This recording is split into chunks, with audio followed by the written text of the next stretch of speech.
Hello YouTube. This video is going to be a review of the 32-inch tires that Pepe received a few days ago. We already posted a video of the install and first thoughts. This is going to take it a little further. We went up to the Roblados and did some pretty serious stuff that these 32s enabled me to actually do. Been pretty pleased with them. So without further ado, here we go.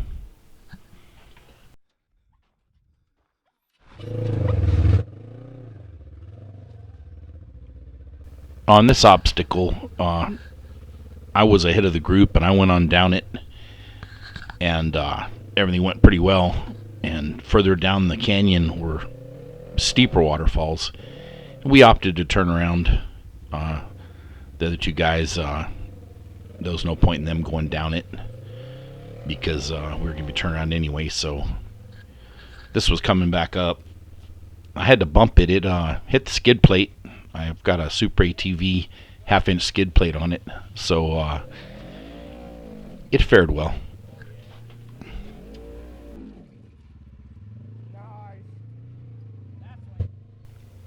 This by far was the most challenging obstacle that Pepe has encountered to date.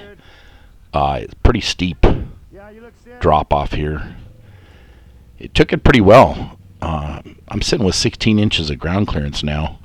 The shock therapy springs that I installed gave me another 1.5 inches of clearance by preloading those up, and now the tires gave me another inch, so all in all I'm sitting at a good solid 16 with my full suspension travel. So right here, had a little malfunction with the cameraman.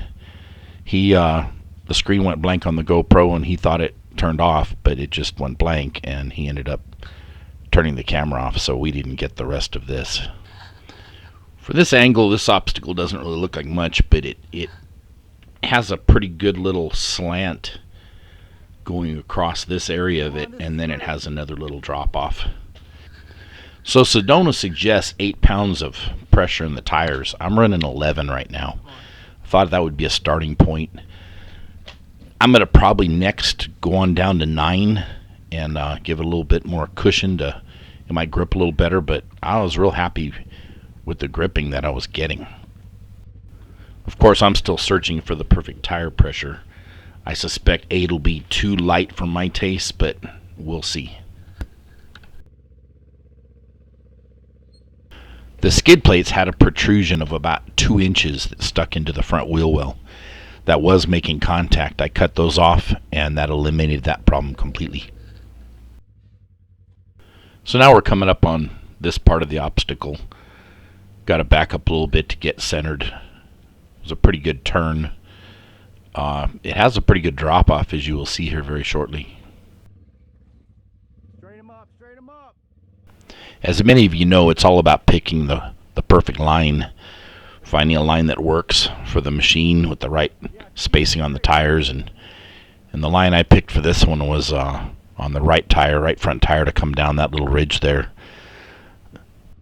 I also want to point out that I removed completely my front sway bar, and if you look closely you'll see how I'm getting some really great articulation that with that sway bar on there I would have never got anywhere close to.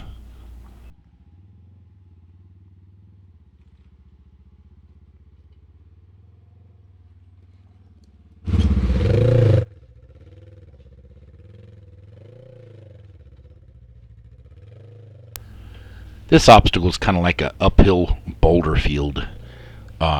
Pretty nice little climb. Once again, the extra clearance and the ability of these new tires just made it pretty easy.